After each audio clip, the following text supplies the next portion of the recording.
This is the fourth in a series of videos that I'm doing about the new 5G build-out.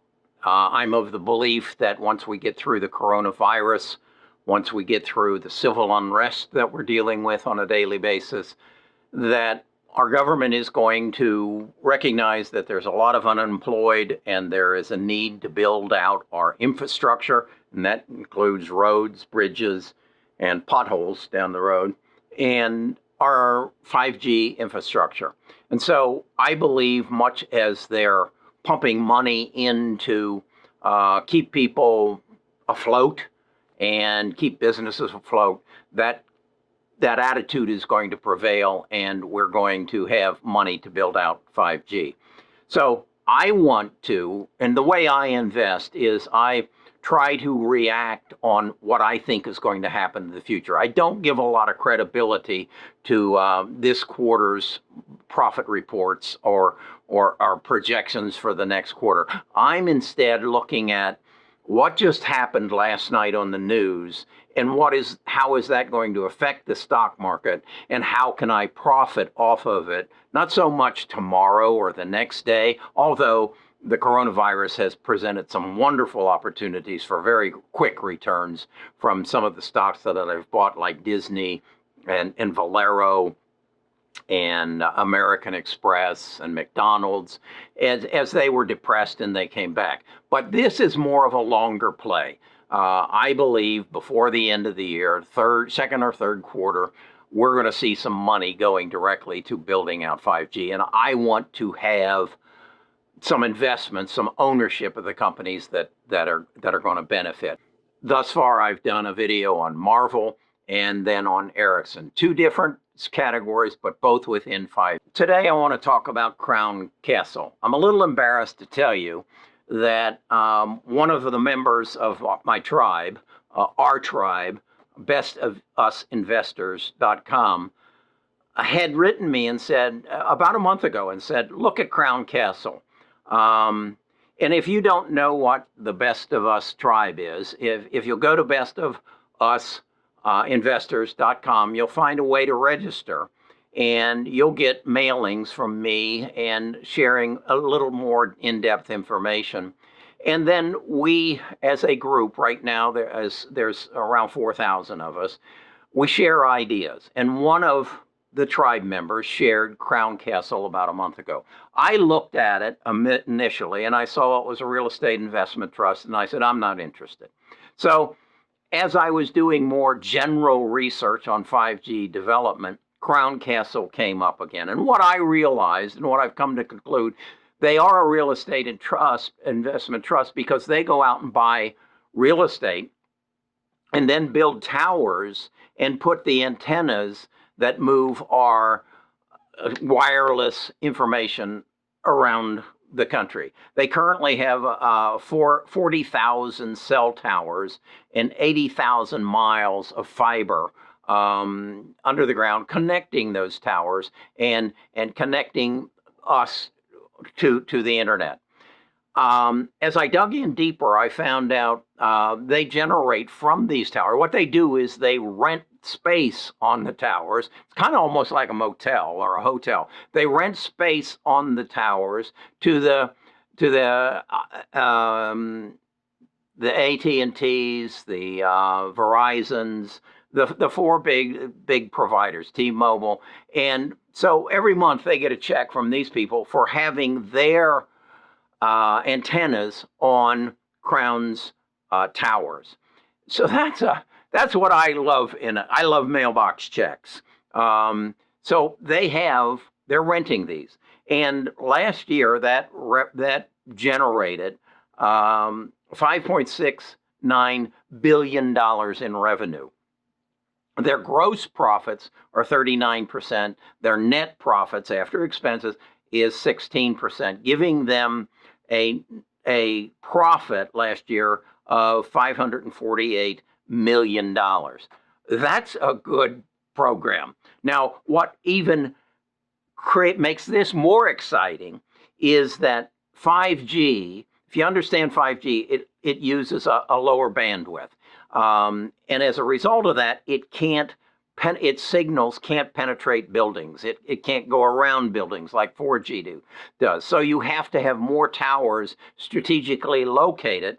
And they're estimating that they're going to need, the United States is going to need an additional 300,000 new towers by 2025. So we're going 40,000. And again, Crown isn't going to build all of them. They do have some competition. So they're going to build new towers, and that's going to create additional cash flow. And that's what I like to see, is a company that has a niche and owns that niche and then has a way to grow upon that niche. Much as I got excited about Facebook buying into Jio, the largest telecommunication company in India, because I see that as Facebook's means of expanding its reach into India, which is 3 times the size population of 4 times the size population of the United States. So when I see this, the 5G is going to take them and basically 4x their business. I want to be a part owner of that. Okay. So they do have competition, American Towers and SBA Communications, but they're nowhere as big as Crown. So what I then wanted to see and what I wanted to understand is if they did this same thing as they implemented 4G, how did their stock price react? So let's go look at a chart and take a look at how they grew from, let's say, 09 through 19, that 10-year period. And maybe that'll give us, and I'm hoping it will, give us an idea of what kind of growth we might be able to expect from 20 through 30. So let's take a look at that. Okay, so I wanted to look at Crown Castle and get a comparison, and let's say from the implementation of 4G, and that would have started somewhere back in here in January of 09, and it was trading for about $20 a share. So Crown then started building all the towers and renting the use of those towers to the 4 major providers of telecommunication. And if we bring it to January of 2020, that price has gone up 7-fold to roughly $152 a share. So is it logical then to think that 5G is going to demand that Crown builds out additional towers? And from what I read, they've got about 40,000 towers now and about 80,000 miles of fiber cable. And so the 5G towers are substantially smaller, but they're going to need to get that up to somewhere in the neighborhood of 80,000 towers. And then it's projected by 2025, it'll be close to 240,000 towers. And they're collecting rent. That is a continuing cash flow. Then I went over here, and this is the only thing that kind of threw me, is that its PE ratio is 91. And what that basically means is that to justify its market cap, you would have to allocate 91 years of its earnings. Now, this could be, as I think about it, because of the heavy real estate ownings that they hold. So it's not like another company that has a cash flow that you're looking against. So then I come over here and I look at their margins. They have a net operating margin of somewhere in the neighborhood of 15, almost 16%. They have free cash flow of $815 million. And I've noticed that just today there was a press release that said they are refinancing their past debt, and their total debt amounts to 24 billion, which is high, but again, you got to recognize they own real estate. And their refinancing, it looks like their debt that is somewhere in the neighborhood of a 3 to 4% interest rate, and they're issuing what they call senior debt at a interest rate of 1.35%. So they're reducing their debt cost, and that tells me we've got some smart business going on here. So when I want to reiterate, when I was first, one of you suggested that I look at this stock, and when I found it was a real estate investment trust, I said, that's not really what I want to own. But the more I have dug into this, and I see a stock selling right now at about $168 a share, and in the past 10 years, it has increased in price sevenfold or fourfold. Let's see, from 20 to sevenfold. I'd be happy if in the next 10 years this thing went up sevenfold again. And I don't see any reason why it wouldn't, but let's explore that.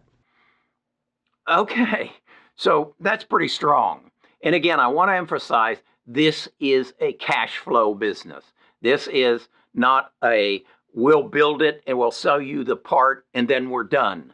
I don't like businesses like that, because then I got to invent something else that is better than what I gave you last time or sold you last time so that you'll buy it again from me. I like businesses that give me monthly checks, and that's what Crown Castle is. So I bought some of it today. Now, what are the potential downsides, or the potential, what do I need to look for that is going to take this away and it's not going to be as good? Well, the first one is American Towers. The second one is SBA Communications. And my research tells me that that's not an issue, because this is a dominant player.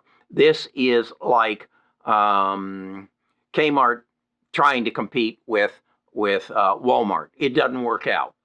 You don't have the leverage of size on to your advantage.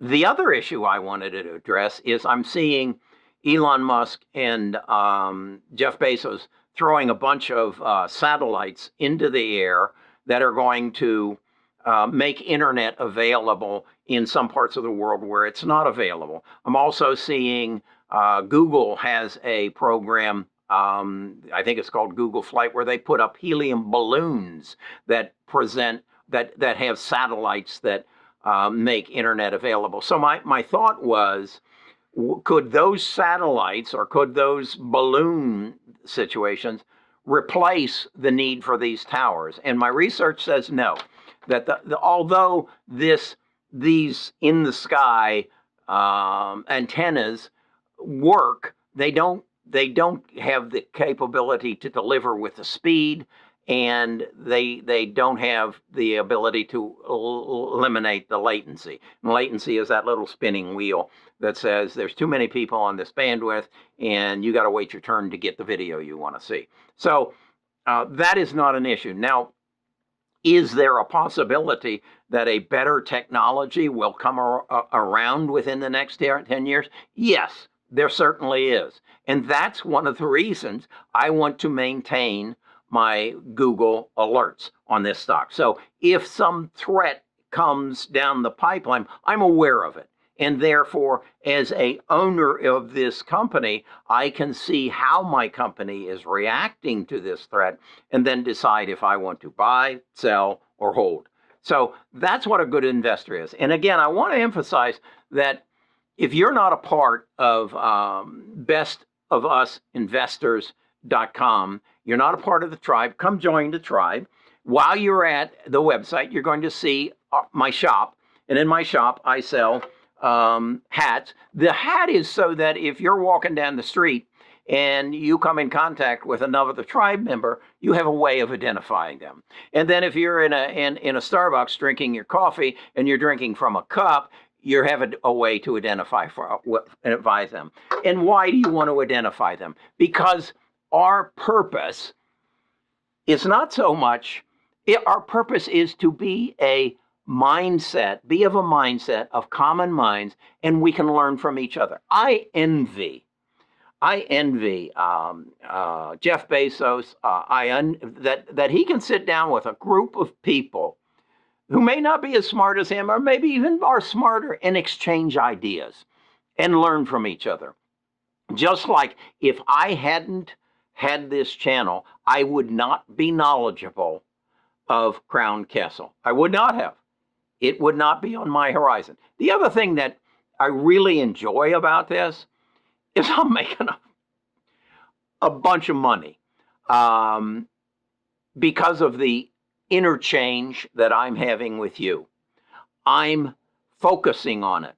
I'm focusing to the point that I'm learning something every day. And again, I want you to go into the description and look at the books I'm recommending. And then the last thing I want to mention to you is you need to become a better manager of yourself. And what do I mean by that? You need to understand who you are. And so when you buy a stock and buy a holding and you see it dip down, you need to be able to fight that urge to bail out and take a loss. Or you need to be able to recognize it's time to get out and cut my losses. That's called management of yourself. That's managing your emotions. And in order to manage your emotion, you need to know who you are and why you are who you are. This book is all about that. And it's all about the exercise I went through to discover Carrie. What I'm going to tell you is there are 10 days in your life, probably in your childhood, who formed who you are. And those 10 days, once you recognize them and once you reconcile them, you can now manage yourself. Once you learn how to manage yourself, the sky is the limit. Because up here, you have capabilities that you are unaware of. But you've got to get that roommate who lives in your head that says, Carrie, you can't do that. There aren't 4,000 people on the internet who want to hear what you have to say. Yes, there are. And now this roommate is believing. And now this roommate is my largest supporter. You have 90% of the conversations you have in your life with the roommate who lives in your head. And I'm here to tell you that most of them are negative. Most of them are telling you, you can't do that. He's cheating on you. That is telling you all about the shit that goes through your head. You got to get rid of them. And it's in the description. Buy this book. It'll be the best book you ever bought in your life.